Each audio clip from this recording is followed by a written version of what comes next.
E aí, pessoal, bem-vindos a mais uma análise. Hoje a gente vai fazer um mergulho profundo numa das maiores mudanças estruturais de toda a história da humanidade. O êxodo massivo para as cidades. Aquele processo gigantesco que literalmente desenhou o mundo moderno como a gente conhece. O nosso roteiro de hoje passa rápido pelo processo de urbanização, depois a gente entra em desigualdade e segregação, avança para conurbação e megalópolis e fecha com os impactos ambientais urbanos. Vamos lá? Parte 1. O processo de urbanização.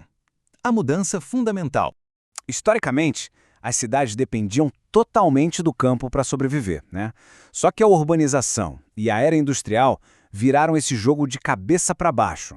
Hoje, é o espaço rural, focado ali na agricultura e afins, que depende por completo da lógica econômica do espaço urbano, que é o coração da indústria e dos serviços. A cidade basicamente passou a ditar o ritmo de tudo. E a gente precisa ter em mente que populações inteiras não acordaram um belo dia e simplesmente decidiram se mudar para a cidade grande. Fenômenos pesados como a substituição do trabalho humano por máquinas no campo e a altíssima concentração de terras atuaram como uma força repulsiva imensa. Esses fatores literalmente expulsaram as pessoas do espaço rural, enquanto a industrialização funcionava como um ímã gigante, atraindo esses trabalhadores em massa para os centros urbanos. Parte 2. Desigualdade e segregação. A consequência humana. Aqui a gente entra num conceito crucial, a macrocefalia urbana. Imagina isso como um diagnóstico clínico mesmo, para uma cidade que inchou absurdamente além do que conseguia suportar. É aquele crescimento totalmente desordenado que acaba gerando um déficit habitacional enorme, um verdadeiro caos no transporte e taxas altíssimas de desemprego. É algo estrutural e super comum de se observar no desenvolvimento de nações emergentes. E existe um ciclo vicioso muito claro de causa e efeito nisso tudo. As pessoas migram para a metrópole, mas batem de frente logo de cara com a falta de emprego. Sem renda, o indivíduo acaba empurrado para a periferia, o que gera a famosa segregação socioespacial. E aí, no fim das contas, essa saturação extrema e a falta de oportunidades acabam resultando num aumento super triste da violência. É um desenho perfeito de como a vulnerabilidade social se desenrola na prática. Para entender a dura realidade por trás desse termo acadêmico, a arte sempre ajuda muito. Tem uma análise bem profunda sobre as letras dos Racionais MCs que descreve perfeitamente como uma ponte pode servir como um verdadeiro símbolo de ruptura, uma linha divisória tanto literal quanto metafórica, que acaba separando realidades sociais completamente opostas dentro do próprio tecido da metrópole. Pegando o exemplo de estruturas físicas reais, como a Ponte João Dias em São Paulo, obras como essa muitas vezes acabam funcionando exatamente como essa barreira que a gente citou, separando estritamente o centro urbano, geralmente mais rico e com infraestrutura, da periferia marginalizada. O asfalto e as margens dos rios agem como fronteiras invisíveis do dia a dia. E o contraste visual da segregação socioespacial costuma ser brutal. É super comum encontrar edifícios de altíssimo luxo praticamente colados em habitações de comunidades mais carentes. Fica extremamente nítido como pessoas com níveis totalmente diferentes de acesso, riqueza e privilégio dividem o mesmo espaço, às vezes separadas apenas por um muro. É literalmente um abismo social a poucos metros de distância. Outro processo implacável que reconfigura os nossos bairros numa velocidade absurda é a gentrificação. É uma dinâmica sociológica que acontece em 3 passos principais. Primeiro, uma determinada área sofre degradação. Depois, chegam novos investimentos e a região ganha uma valorização imobiliária agressiva.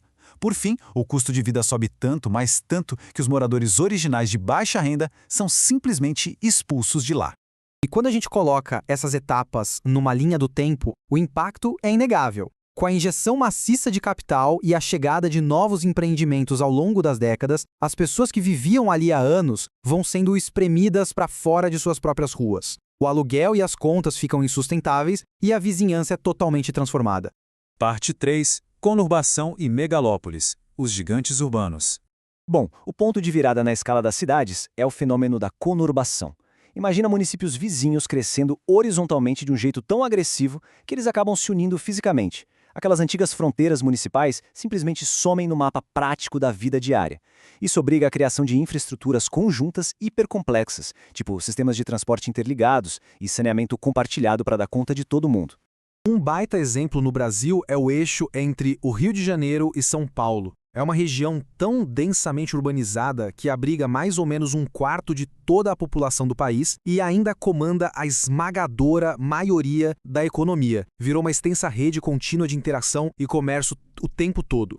Agora, quando essas áreas conurbadas sobem de nível numa escala global, a gente entra no território das megalópolis. Estamos falando de corredores urbanos massivos que não acabam mais.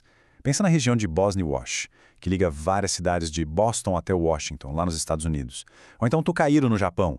É um tecido urbano gigantesco e quase ininterrupto. Olhando a escala geográfica absurda dessas redes de metrópoles, a cabeça chega a dar um nó.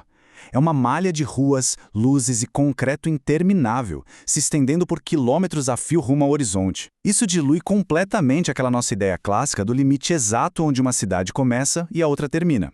Parte 4. Impactos ambientais urbanos. O custo ecológico. Toda essa alta concentração da indústria e o aglomerado de milhões de pessoas em um só lugar tem um preço caro. Sobrecarrega demais os sistemas naturais. A gente tem chaminés lançando uma poluição atmosférica intensa, lado a lado com efluentes superpoluídos sendo despejados sem freio nenhum na água. A conta ambiental desse crescimento bate na porta rapidinho. E olha, além da água e do ar, a vida na metrópole traz aquele estresse constante e invisível da poluição sonora enlouquecedora dos centros. Sem contar a crise visível e dramática da geração de lixo, muitas vezes acumulada aos montes em lixões a céu aberto.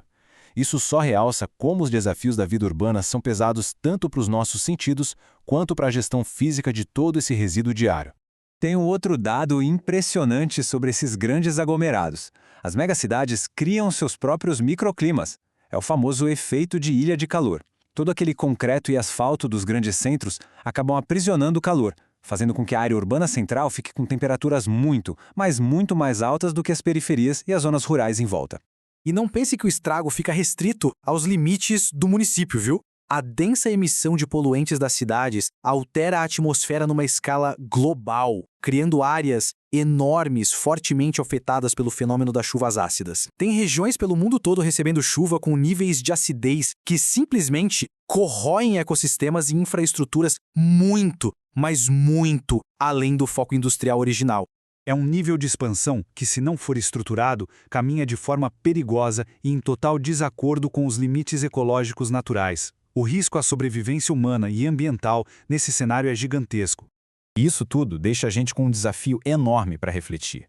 Será que os nossos futuros projetos urbanos vão conseguir evoluir de um jeito que proteja tanto a dignidade humana quanto a saúde do nosso planeta? Ou será que o peso esmagador dessas imensas megalópolis vai acabar destruindo as suas próprias fundações sociais e ecológicas? Encontrar o ponto de equilíbrio entre a gravidade econômica da metrópole moderna e a urgência de uma justiça espacial e sobrevivência ambiental é, sem a menor dúvida, a grande questão do nosso tempo. Pessoal, muito obrigado por acompanharem mais esse mergulho no tema. Até a próxima!